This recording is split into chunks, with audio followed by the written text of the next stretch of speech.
Hi guys, thought I'd do a little unboxing and review of Spyderco's biggest and baddest rescue blade, the Assist 1.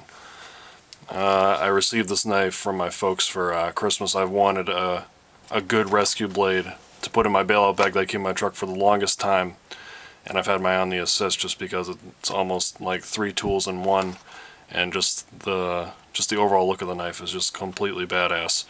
So let's pop this open.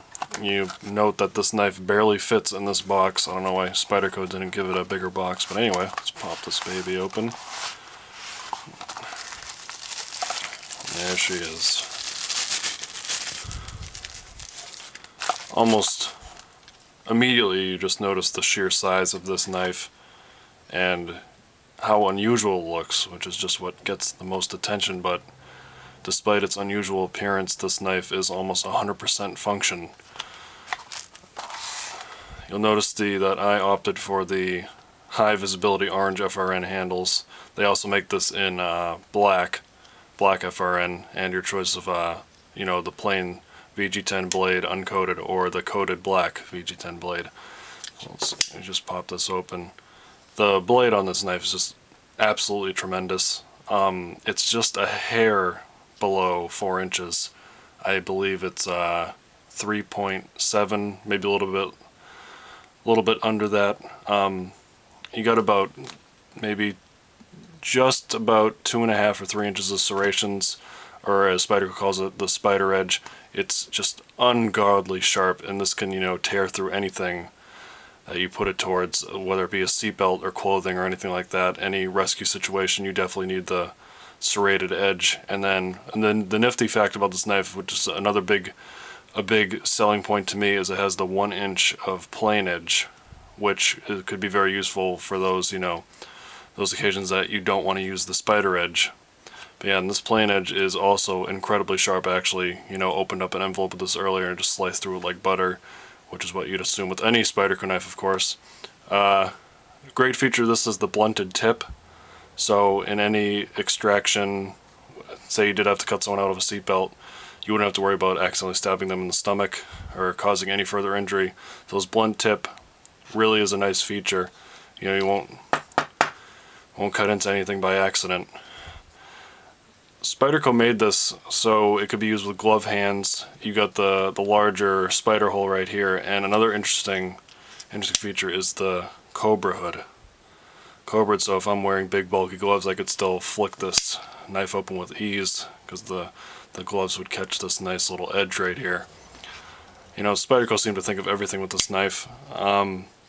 You'll notice that the top of the blade right here has been scalloped so you can fit your fingers in. I noticed that you could even use this as scissors if you cared to. You just opened up the edge, open it up like this, stick your index finger in the spider hole, stick a piece of rope in there, hopefully not your own finger, and then you can just snip it like that. Another cool thing is the carbide tip, which could be detrimental in saving your own life or someone else. Say if you were in a submerged vehicle that was quickly sinking, if you press down on the blade in the closed position, that little tip pops right out, and then you just break a window right open with it.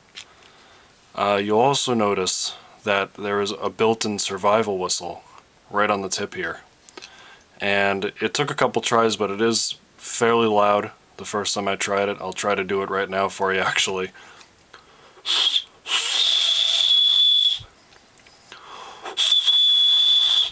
I don't know how well you're going to hear that on the video, but it is fairly loud, and if you want to be heard, if you're lost out in the wilderness, you need to make a lot of noise, someone's looking for you, there you go. Had a whistle right in your knife. Who would have guessed? It's very light.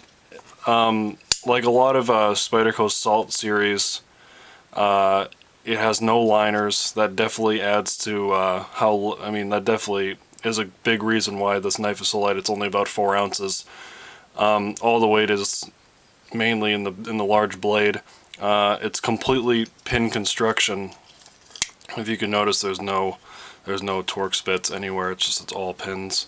The clip too is ultra lightweight. It's just your basic wire clip, like the wire clip maybe you'd find on one of the Sage knives or what have you.